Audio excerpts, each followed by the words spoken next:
Welcome to this featured session of the Max City Litfest. The theme under discussion is the mighty Cholas, masters of the land and seas, and I have a rare privilege to moderate this panel with two wonderful authors who I think are mighty in their own right. I have to my right Amish, who is undoubtedly the architect of modern Indian. He is really the one who shaped mythological and historical fiction.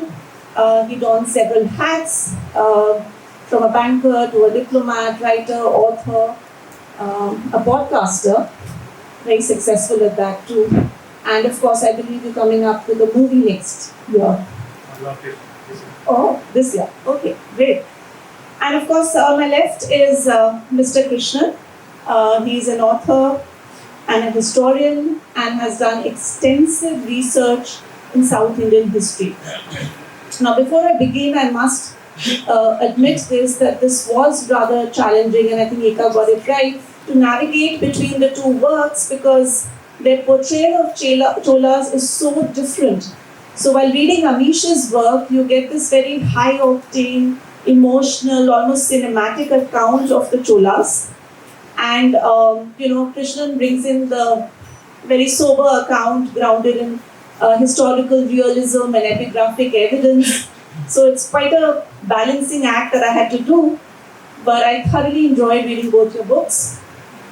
The larger objective, I think, and I'm sure the authors will agree with me, was really, and I'm using Mr. Krishnan's word, is to correct the period of collective amnesia, and that's why they've really written these books, and that's why we're going to be interrogating them. I also must say that I think it's the timing of this and the framing of this literature festival is incredibly timely because, the geopolitical anxieties around maritime choke points, the Strait of Hormuz will potentially, uplift this discussion from a pure lesson in history to maybe geopolitical analysis. And with my background in international relations and my research on the Arthashastra, I hope to interrogate both your works from that, lens of strategic culture.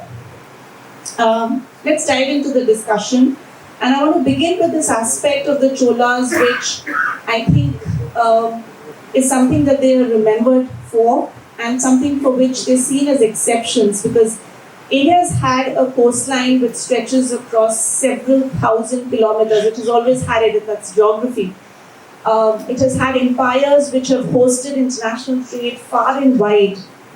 And yet, there's only one empire which really had an established naval force, a naval fleet, and that is the Cholas. And the other exception, which I think is quite striking, and this is really where I want the responses of both the authors to come in, is this understanding of Bharatvarsh, and you mentioned that in your book, Amish, about, south of the Himalayas, north of the seas, almost 1,000 yojanas west to east, is also the understanding, both Puranic cosmological understanding of who we are and where we belong territorially, but is also called the Chakravarti Kshetra in the Arthashastra, the limits of geographical expansion even of the modern period. And it was only the Cholas that we really saw, escapades outside, breaking out of this Chakravarti Kshetra to the southeast of Asia. And while they're an exception, they ended up doing it. So I want to just get your responses on why do you think they ended up doing it? What was really the core impetus and with what outcomes? So maybe we can begin with Amish and then Mr. Krishnan. I think at the beginning, the first step is to understand how our history doesn't do fair justice to our maritime traditions. Just like, frankly, a history of the wars where India has fought over the last 75, 80 years doesn't do justice to what the Navy has done. Many of our battles have been spoken of, Battle of Longowala, etc. Movies have been made, but the fantastic and utterly brilliant attack on Karachi is not covered as much, right? And similar to that, even in our history books, there is this obsessive focus with Delhi, particularly the history of the last 1,000 years, that apparently anything that's important happened only between Khyber and Agra. And when you have such a perspective of history, our history books portray us essentially as an agrarian, land-based empire, right? Which is certainly true of the area of Khyber to Agra. It's true of that area. It's not true of all of India. As you said rightly, that's not just, it's a part of India, and ancient India. It's not the only part. Uttaram yat samudrasya himadra chaiva dakshinam varsham tada bharatam nama bharti yatra santati, as our ancestors say. North of the ocean, south of the Himalaya, lies the land of Bharat. There live the descendants of Bharat. And there's a long coastline from Sindh all the way down to Bangladesh, which since ancient times has had rich maritime tradition from Indus Valley times, right? That's why our coins have been found across. They had heavy trade. Emperor Vespasian had tried to ban trade with India because Rome was going, this was 2000 years ago, because Rome was going bankrupt importing things from India and paying in silver and gold. And since we don't get an adequate understanding of this, we don't realize how deep our maritime traditions were. In fact, we were the OG navigators. We were the ones who actually traveled the furthest in ancient times. We were the one who developed many of the concepts of navigation. And there's a geological reason for this. Because in ancient times, before the engine, you traveled with the sail, right? With the wind. And the problem, all of you would remember your school geography class. Trade winds blow only in one direction, right? You know that. So that was the problem with sailing in ancient times. Egypt to Crete, just a few days. Crete back to Egypt. You are sailing against the wind. Man, it will take a few weeks. There's only one ocean on earth. Only one ocean where the winds change direction like clockwork. Okay, every year. Which is that ocean? Indian Ocean. The monsoon system. Right? In the winter months, winds blow out. In the summer monsoon, winds blow back. We could make it annual round trip. How many of you are from Odisha? Anyone from Odisha? Have you heard of the Bali Yatra, sir? What is the Bali Yatra? Correct. From Cuttack and you travel out, right? It's a sea voyage to Bali. When does it happen? Usually around winter time. Yeah, because that's when the winds support your sail out. It's an ancient tradition, and this was true all across the coastal lands of India. We haven't been taught this because we are so obsessed with Delhi. Delhi is important, don't get me wrong. But it's not the only part of India, right? Which brings me, finally to the question that you asked, which is how the Cholas were different. The only way the Cholas were different was that they did it with the force of arms. Everyone else, practically everyone else who went earlier, went as traders, went as storytellers. And we influenced much of the rest of the world. I mean, Southeast Asia was Hinduized and Buddhized by Indian traders who went out there. The Navy did this fantastic Kondinya voyage, right? I'm sure everyone is aware of it. Where did the original Kondinya go to? Anyone has any idea? Cambodia. He set up he was an Indian, yeah? And he set up one of the original kingdoms out there. So he was like the OG adventurer. Okay, and there must have been many Kondinyas who went out who died on the way. Right? So we influenced much of the world through trade and this thing. Cholas did it by devils. Mr. Krishnan. Yeah, just to add to that, you asked about the identification with Bangladesh. So Cholas, if you actually look at it, they have come up from a very small area of the delta of Kajari River. It's a very small region if you look at the geography of the country at that time. But that never stopped from them identifying themselves with the entire country. Be it any of those inscriptions, copper plates, literary sources, they've always identified that with a bigger entity of Bharata Varsha. They call themselves as somebody who descended from Chola dynasty. They proudly proclaimed that they are Suryavanshis. They said that they were descendants of Rama. In fact, many of the copper plates specifically mentions that. And from the Vedic and Agamic traditions, which were prevalent throughout, they have actually adopted most of the rituals. And in fact, the Manusmriti, which is being sort of now criticized in many of the forums, is one they have very proudly proclaimed that they were the followers of the Manusmriti, which many of the other kingdoms didn't do that at that time. Even Guptas didn't, they went by Yagyavakya Smriti and others, but Cholas, being far in south, they said that they ruled based on Manusmriti. So, be it at scriptures or Puranic traditions, they have identified with many of the Puranic figures as their forefathers, and they pretty proudly say that we are descendants of Bhagirata, we are descendants of Matata. So, they actually documented that clearly in their inscriptions. And if you look at their rituals, the rituals they perform is all Vedic. So, overall, from an Bharat perspective, they have always identified with us as a civilization nation. True. No, so I'm absolutely not disputing Cholas identifying with the Indians and the Bharatvarsh. My question is, why did they break out of this mold that was so sacrosanct, at least during the modern empire, about sticking to this very sacred geocultural space called the Chakravarti Kshetra? Why did they move to the Srivijaya Empire? Were they as concerned about the Strait of Malacca as we are about the Strait of Hormuz? So I think Srivijaya, I think we can talk to know for ages. That was a very specific incident of a trade dispute, because the trade of Cholas, which actually grew multifold during the 10th and 11th century, were threatened by the Srivijaya Empire, and their trading partner, which they saw China as one of their major trading partners, because of the fact that the Srivijaya, the Malacca Strait and the Indonesia, they formed a pivotal part for Cholas to go all the way to China. They have blocked. It's typically like today we are seeing a situation where most of the ships are blocked because they cannot cross it. So if we identified that, their entire trading route was affected, due to which they have to launch this. It's actually a war of compulsion. So trade was critical to the Yeah, and in fact, utterly right, sir. In all my research, I studied in Tamil Nadu as well, so I discovered many of these things out there. Among the things was actually these voyages, the military voyages, were financed by the guilds of those years. Right? Yes, absolutely. So we had one of the largest East India Company, Dutch East India Company, one the first of the.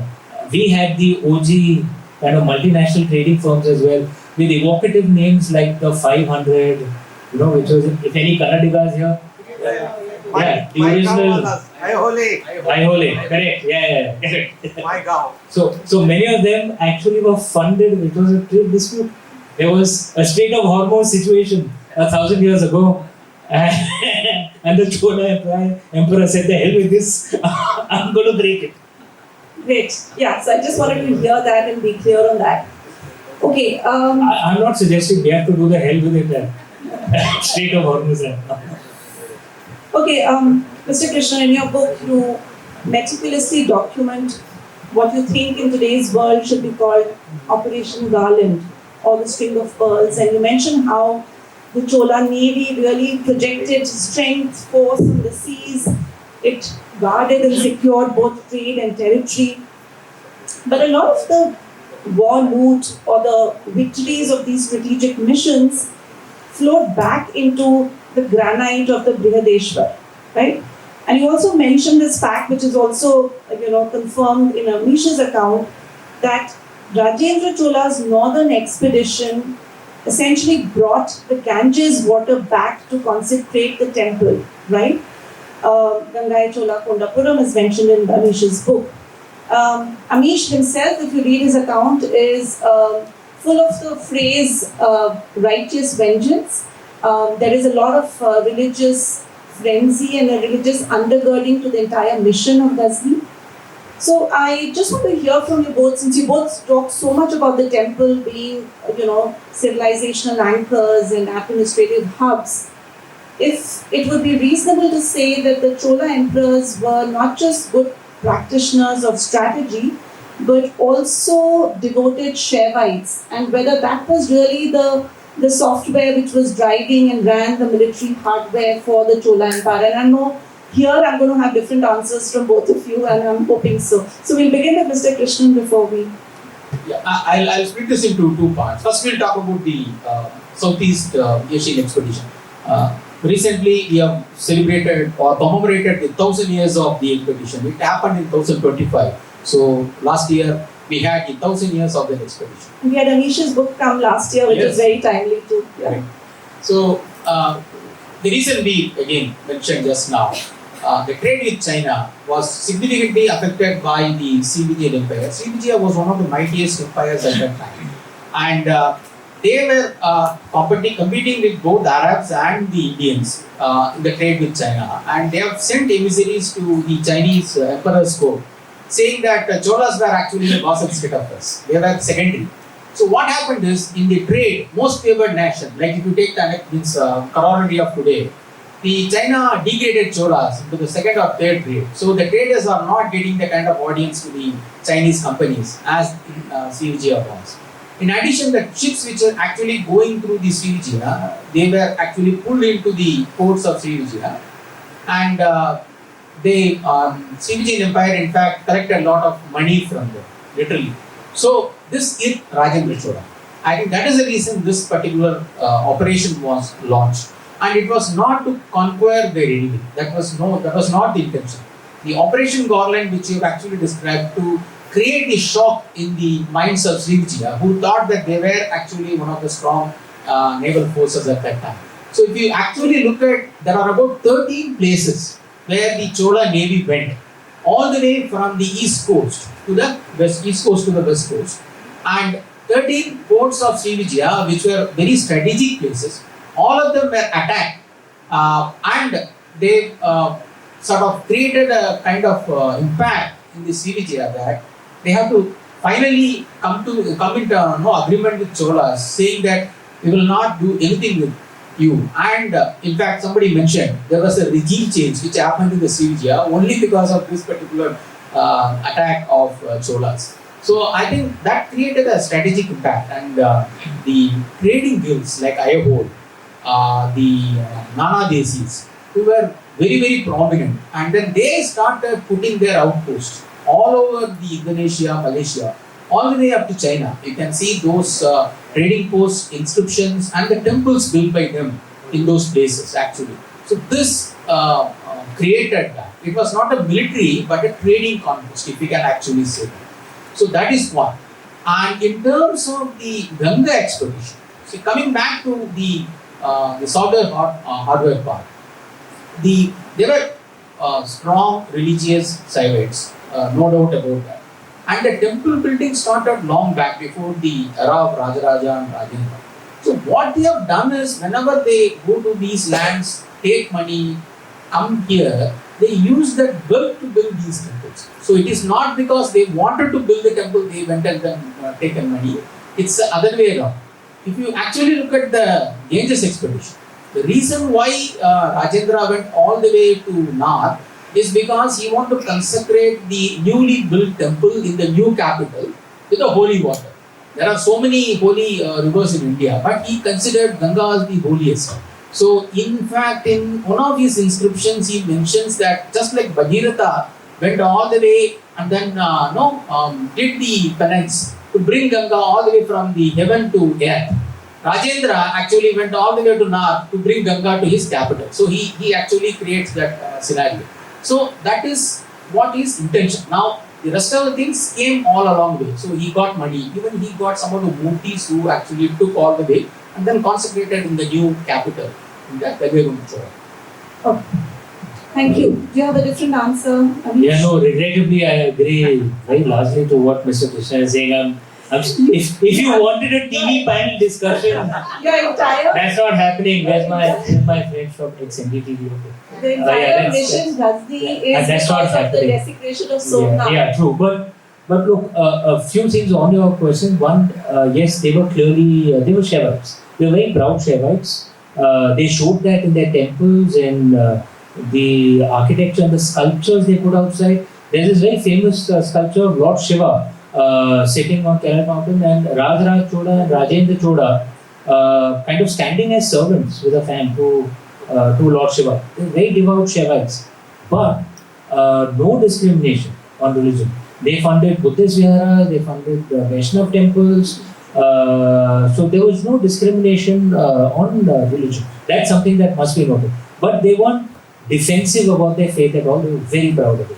Second thing, yes, those attacks were, and in Southeast Asia, were driven largely by trade issues. It wasn't a religious issue because in the Srivijayanas were actually Hindus and Buddhists. So there's no real religious issue. I was just wondering because Brihadeshwar, the ambitious project that it was, would be a money guzzler in those times. Yeah. And where would you get that money? You would only get it through trade. Yeah, but one of the things that you find in the tradition of the kings and emperors of ancient India, they didn't build giant palaces or mausoleums for themselves. They built public architecture, they built temples, they built roads, they built canals. So there are canals that the Cholas built that survive to this day, right? And it wasn't just the Cholas. King Bhoj, for example, built great waterworks and lakes. So you'll find most of the ancient rulers, you'll find the temples that they built. You find Uttar Path, Dakshin Path, which were actually the highways of ancient India. You really don't find their palaces or their mosques. So look at, I don't know how many of you have been to Rajendra Chola's Samadhi. It's such a simple Samadhi. One of the greatest Indian emperors ever. But all their funds would go on public infrastructure, not for giant palaces for themselves. Right. Just one thing to add on the temples, right? So when they started building the temple, yeah, it is primarily religious for devotion, etc. But if you look at temples like Brigadeshwara or Gangakonda Cholapuram, they were institutions in themselves. They serve multi-purpose. It is not only for religious purpose.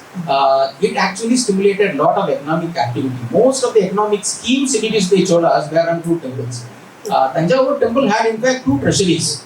Can you believe? And then they were serving as banks and lenders. So there were multiple reasons for this. And in fact, he's so right, all the temples, he really should connect. You're so right, because the temples, he's right, they served as banks, as venture capital for traders, and all the profits were essentially used for charity, right? So in the north, many of the temples, I don't know how many of you are aware, are actually run by the Indian government or the local state government. Sadly, now in south as well. And so they've destroyed many of the ancient traditions. But till the temples were destroyed in the invasions, and south the tradition is still there. Someone would come outside, one of the priests, and ring the bell 3 times. Is anyone hungry? Is anyone hungry? Is anyone hungry? Okay, and then they would give free food. That's what the prasad used to be. They used to give free education. The temple pond was the water security of that area. So they actually worked like banks and then social service organizations. All that profits was used for that. Okay, now this is really going to work. So reading your work, Amish, I was very gladdened to see so many instances of the Chanakya Niti. I mean, you make references to Chanakya, you make references to the Arthashastra, be it the whole mission itself was the word instead of a word because of the power asymmetry between the 2 parties. You talk about Sam, Dan, even little things. I mean, that jewel from Abu Qasim's body was straight a leaf out of the Mudra Rakshasa, right?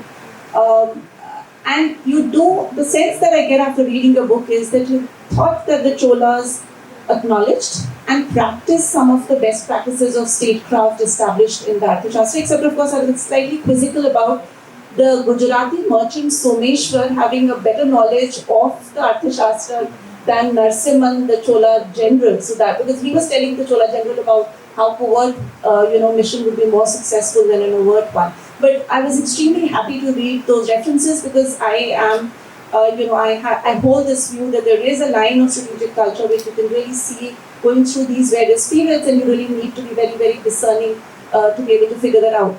But coming to your work, Mr. Krishnan, there is not a single reference of the Arthashastra. I know you translated Thomas Trotman's book in Tamil. I know you know the Arthashastra really well for you to draw those parallels with the Chola Empire if you thought there were any. In fact, you begin your book with this line saying that the Cholas represented the many firsts. And I know you're right because you're referring to land surveys and village councils and administrative reforms and irrigation system, etc., which of course they were pioneers at doing. But I really want to, find out from you both your sense of the continuing Kautilyan legacy up till this medieval period, the Chola Empire, of which you both are such great exponents? I think in the Indian tradition, there has been the Chanakyan tradition, which many emperors have followed. There was, I'm forgetting his name, you know Mr. Krishnan, who was in the Gupta age, Kumarila, or I'm forgetting the exact name. Kamandak Smriti sir? Kamandak. So, who was much more of like the tradition that we follow now, which was much nicer and and about let's be nice to everyone, Vasudhaiv Kutumbakam, that kind of attitude. Whereas Acharya Chanakya was very realist, right? And his entire thing was that the king doesn't have the luxury of having soft thoughts and nice ideologies. He or she, because you have female rulers as well, does not have that luxury. Because their job is to maintain order. Their job is to ensure that Matsya Nyaya, which is the law of the jungle, does not come into the kingdom. Then the kingdom is safe and you can have the social processes that you want. Right? So there were actually both these traditions. And some emperors have followed one, some emperors have followed the other. Chhatrapati Shivaji was more Chanakya, right? But Prithviraj Chauhan, he was a warrior, but he was not really Chanakya. He was on the other side. So Emperor Ashok, for example, yes, very interesting king in some ways, but he was certainly not Chanakya. He had this thing that I have to guide my people to a better moral framework. Hey, who are you to decide that? Let them decide. Your job is to maintain order. That was Chanakya's thing. So, for example, Emperor Ashok encouraged, he had this, the Dhamma who used to essentially, who used to encourage things like vegetarianism and other things. Whereas Chanakya's approach was, it's not your job as a king. Let the people decide. You maintain order, which means stay focused on the enemy outside, maintain order inside, and let the society run. Both these things were there. I'm perhaps more of a Chanakya. Maybe that's what reflects in my books. So I don't completely agree with you, but we can talk about that later, not for this panel. Mr. Krishnan? Yeah, see, you mentioned that the reference of Sastra is not there, because obviously Cholas didn't refer it in any of those regards. But I think though it was not explicitly said, if we actually look at the way they have governed the country, they have actually gone by the principles or most of the principles of what Chanakya said. And they have innovated or sort of come back with some of their first pioneering stuff in terms of their governance. They have abolished the kind of republic system at the lowest level, at the village council level and the nagaram level, where people can elect their representatives. At the same time, the king was the supreme authority. And Arthasastra also sort of ensures that there is a proper administrative setup which needs to be there, right from the king all the way to council of ministers, etc., to ensure that the governance happens. And if you look at the copybook of Cholas, exactly they have done that. All the way up to village, they have put officials who can keep record keeping, who can keep meticulous records, which you can see in some of the inscriptions, the kind of mathematical calculation they have arrived at, how the land was surveyed, and how the revenue was calculated per unit of land, and who is going to keep the record, who is going to collect it, who is going to audit it, and how the accounts are verified, and what happens if somebody didn't submit proper accounts, what exactly is the punishment given. Everything is very clearly documented. So that is a kind of administrative setup which in fact gives measurable outcome on how they govern the entire country. So that is actually come up right from the Arthasastra. And talk about economy, agrarian was predominantly our economy at that time, but they have given the fillip to the trading economy so much, right from their 9th, 10th centuries. And that was one major case study for us. So in fact, I was hoping you would bring in economy first, because the Arthashastra is about a political economic approach to statecraft, and materialism is the very basis of statecraft. Okay, we will come to the merchant guilds. I don't think we can complete a conversation on the Cholas without them. So the sense that I get from reading both your accounts of the merchant guilds is that they were just not just commercial class, but they were a real stakeholder in the Chola Empire. I mean, they had their own personal militaries, they had international trading outposts, they had commercial connections with several people. I mean, we hear that account of Someshwar in your book, who actually gets critical intelligence for the mission Ghazni because of his contacts. He also said that he has read the enemy even before Narasimhan had done that. So I really see him as that scholar warrior, adding to that mission. And Mr. Krishnan, of course, has spoken about the merchant guilds. I just want to understand from you that this very interesting and innovative public-private partnership to manage maritime security is a good template that could be a lesson for contemporary maritime doctrines. Do you think would you advise that? I couldn't agree more. Look, we need all sources of power and strength. Acharya Chanakya had said, Sukhasya Moolam Dharma, Dharmasya Moolam Artha. If there's no wealth and the power that comes with it, nothing else can be built. So among the things that troubles me of the India of today is this really anti-industrialist, anti-trader, anti-capitalist attitude. Socialism is not an Indian ideology. It is an ideology invented by two, frankly, sociopathic Germans. Okay? And wherever that philosophy has been tried, it has led to nothing but complete economic and social disaster. It has been experimented for 100 years. Most of my readers are young, among not so much in India, but the UK, US. I'm surprised how many youngsters actually think socialism is a good idea. Maybe it's just not been implemented right. It's been implemented for 100 years. It has failed every single time. 100 million people have died thanks to socialism.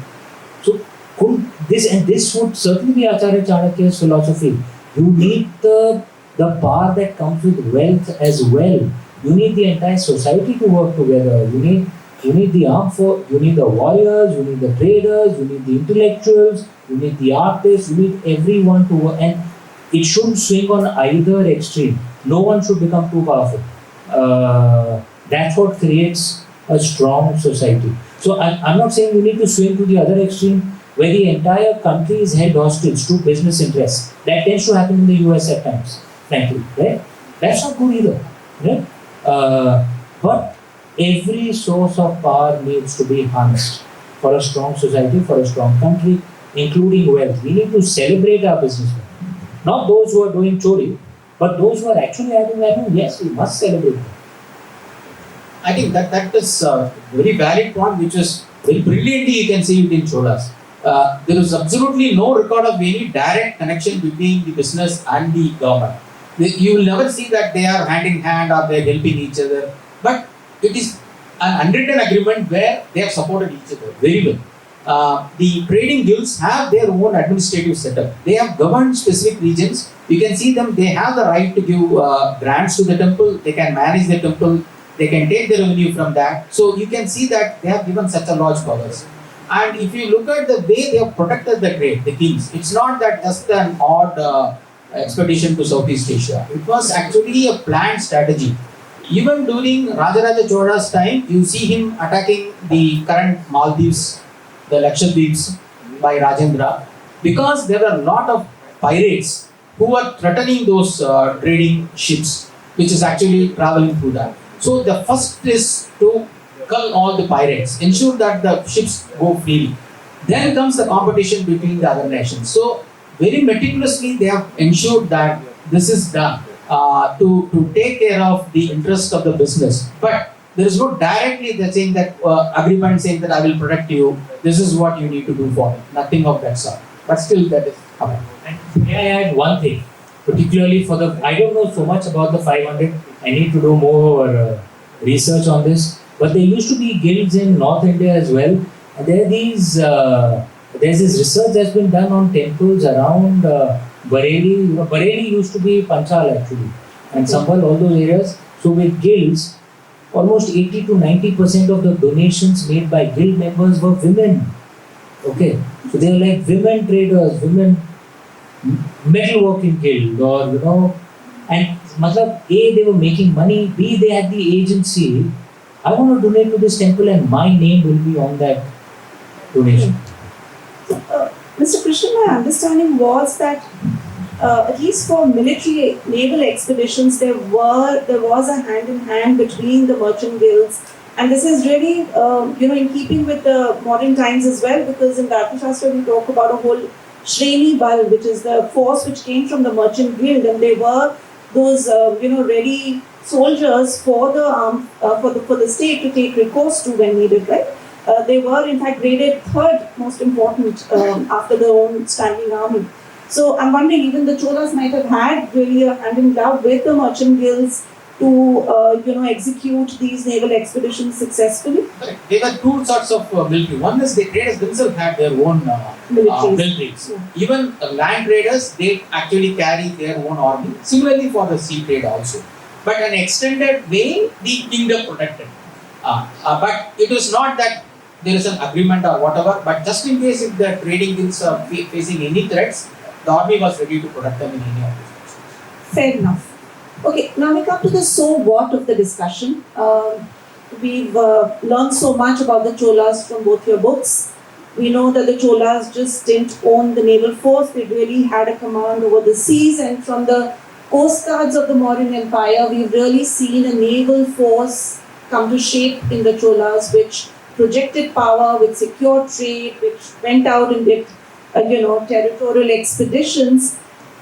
If you were to name and point out one Chola DNA trait which you think the Indian Navy today, contemporary India's Indian Navy, should integrate in its military maritime doctrine, what should that be and why?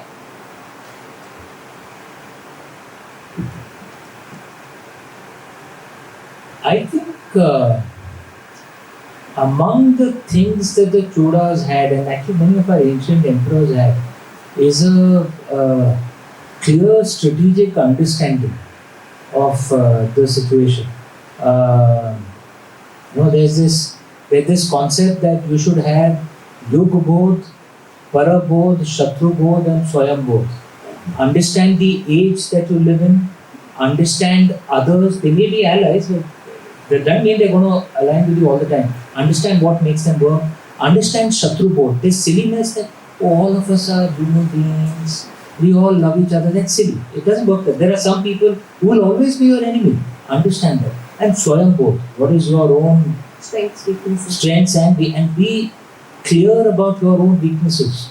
Right? Don't just stumble into wars just because.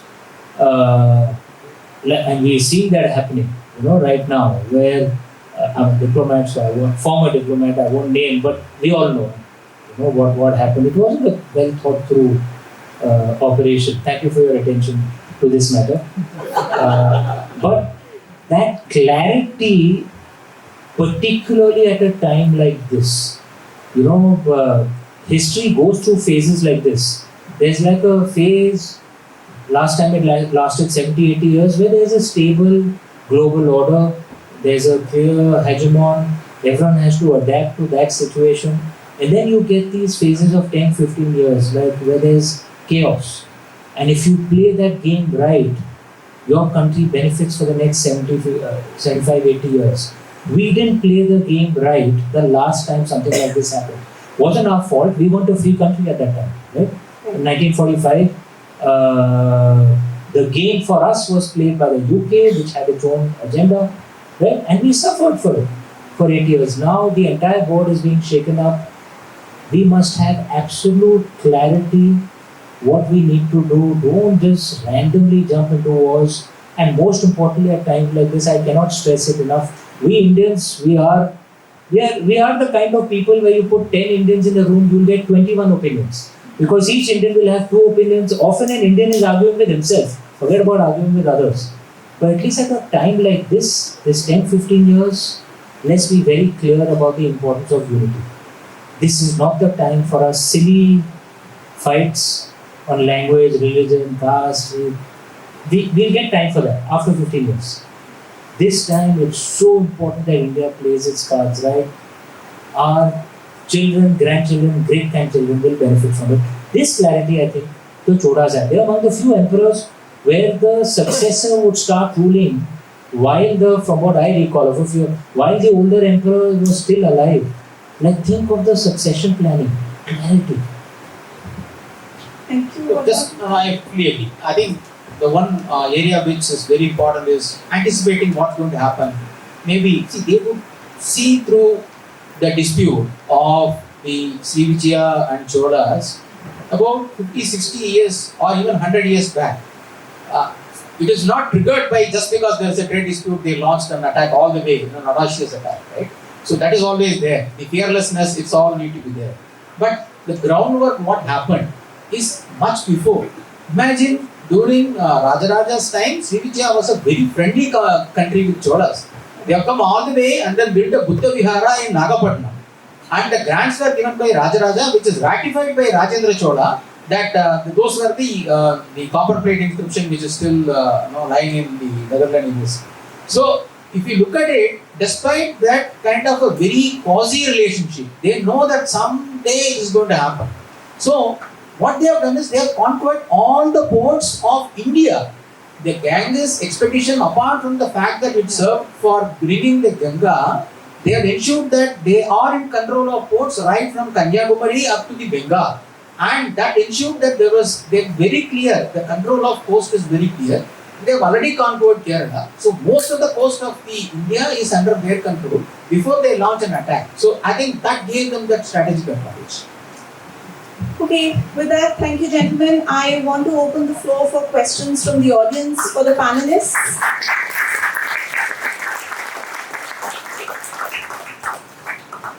So there's a gentleman there with his hand raised. Yes.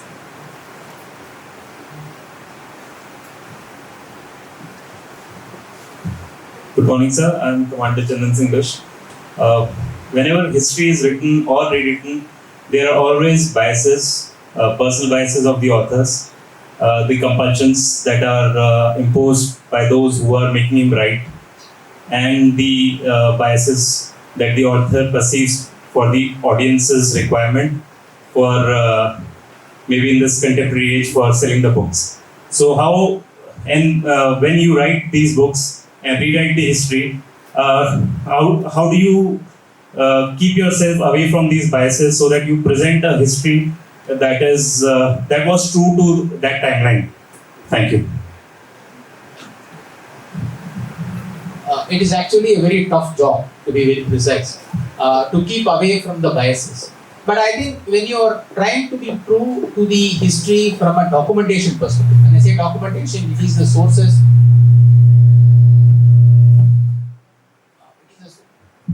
It is the sources from where you started writing the history.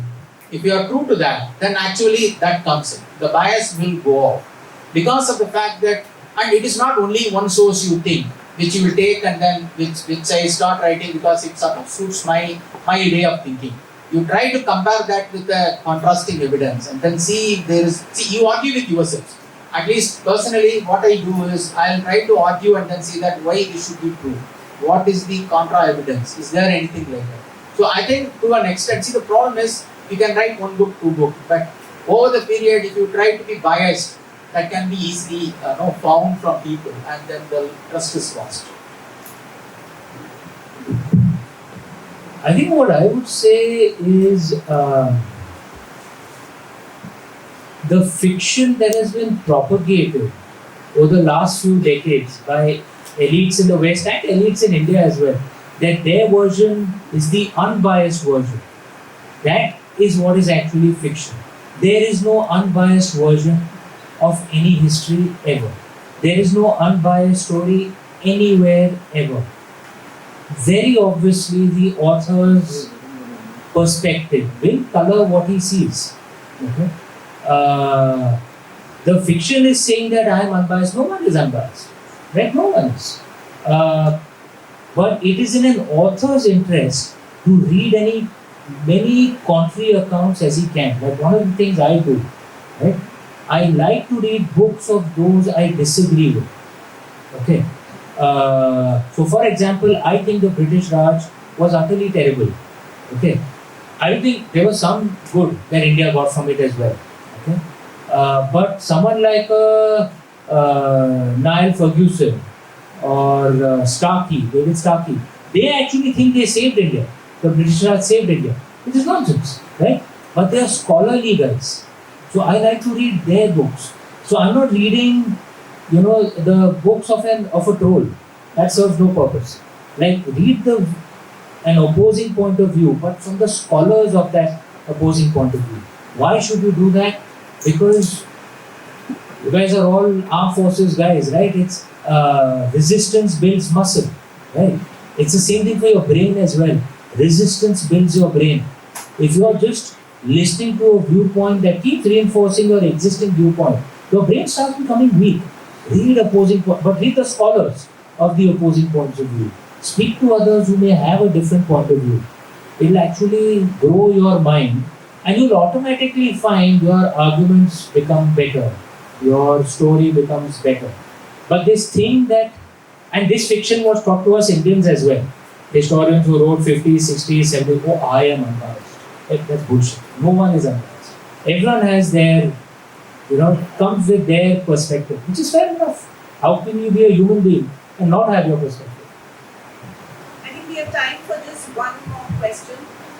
Hey, hello. Yeah, And who would that be? I am. So my question is to both of you. During the Cholas period of time, we had a strong naval presence, strong maritime thing. What happened next, and why our maritime history got stuck somewhere, or why couldn't we continue that? My reading, the Turkic invasions. Like people like Malik Kafur, for example, who was an Indian, by the way. That's why his name is Kafir. Kafur is Arabic for Kafir. He was a convert. But people like him destroyed many of the temples which funded these trading voyages. They destroyed many of the guilds. And the Turks were essentially, they weren't from Turkey, I'm sure you know that. They were from Central Asia. Right? They were Turks, Mongols, Kyrgyz, these are all cousin tribes. They weren't really traders, they weren't seafarers. Right? They were like the Dothrakis in the Game of Thrones. In fact, Dothrakis are based on the Turks actually. Okay? So they were essentially horse riders, killers basically. They were just killers, they weren't traders. So now if they are controlling much of the revenue, the property, obviously the funding for naval voyages comes down. You notice even in the Ottoman Turks, the Ottomans themselves weren't really great seafarers. They used to get the Venetians to do their trading. I think that's what happened in India, which is why you see the revival of naval traditions when those who were more rooted in India started becoming powerful, like the Marathas. Right? That's my theory. Basically the Turks. Yeah, I completely agree. It is, everything has to come to an end, and so is Chola's regime. But what happened next is this, total destruction of our entire civilization, and there was nobody to sort of stand up to that. Unfortunately, still, obviously, Marathas came up and then stood it, and that revived our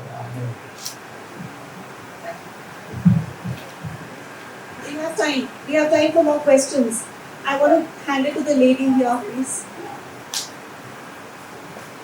Thank you. I'm Judy Shivram. I'm a journalist, and it's in relation to the questions the gentleman behind me asked. There is this tendency of fictionalizing history, and a lot of them get made into movies. What happens with the younger generation, unfortunately, whose reading habits or research habits are virtually nil? They start believing this to be history, and then the narrative changes, and in the generations down the line, whatever they watch in movies or fictionalized part. So there is one portion where you cannot in a fiction say this is history documented, this is fiction, that unfortunately cannot happen. How will you as authors deal with this? Historical fiction as a genre is actually centuries old. It's been around for a long time. And those stories impact the way we think, of course it does. And it's not just in the genre of history, in historical fiction, in all genres. In fact, I've tons of friends in the Bay Area, various others. They told me much of the design for the flip phones, that was done by engineers, actually emerged from Star Trek fiction. Okay, so fiction obviously impacts how you think, right? Sometimes positively, sometimes negatively. A surprising number of Indians today actually think Akbar looked like Prithviraj Kapoor. Okay, and that he looked Indian. I don't know if you've seen the Amar Chitakatha comic on Akbar. He actually looked like Prithviraj Kapoor. And Akbar did not look Indian. Right? He was a Turco-Mongol. To us, he would have looked Chinese. Right? But if you show most modern Indians that picture, there's not Akbar. Where's the... They did not speak Urdu, by the way. Okay, Urdu is our language. They would have spoken Turkic or Persian. Right? So, Braveheart, for example. There's tons of fiction in there. William Wallace did exist. But I assure you, he didn't have an affair with the French princess who became the English queen, and it's his line on the throne. That's nonsense. But it makes for good storytelling. The way I see it is, what is the aim of that fiction? If the aim of that fiction is to spread discord and disunity today, then it's not good. If the aim of the fiction is to spread unity today, then it's good. To me, the intention matters far more than the story itself. I'm a believer in freedom of expression. So if someone has a wrong intention, I'm not going to say it should be done.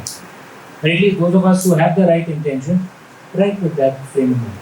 I think this is a lesser evil than history textbooks telling wrong stories to children who believe that it's fact. Right? This is a lesser evil. At least Amish and others who write historical fiction, they are very clear that it is historical fiction. So we know that. But unfortunately, there are people who claim to be historians and then writing history. But in fact, they want to try to put their agenda, which is actually fiction. There are books for Cholas also, you would have seen, right? So I think that is where the danger lies. It is important, if I am a student of a history, to go and then verify the actual sources rather than get biased by these books, which actually tells the real story. Okay, we run out of time now. I'm sorry, you can meet the gentlemen outside. Maybe they'll answer more questions. But I just want to thank both the authors.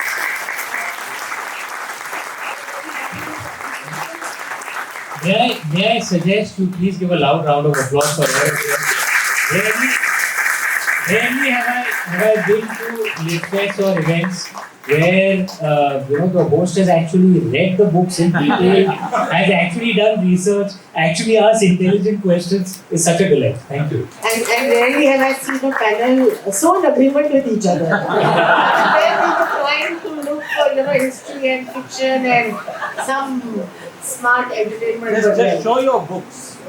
And I must confess, the only reason that I'm here on stage 5 minutes before it ended is because this is one of those panels where as the founder and host, you just want to sit on the panel and belong there. So I'm just standing on stage so that I'm part of the program. Sure.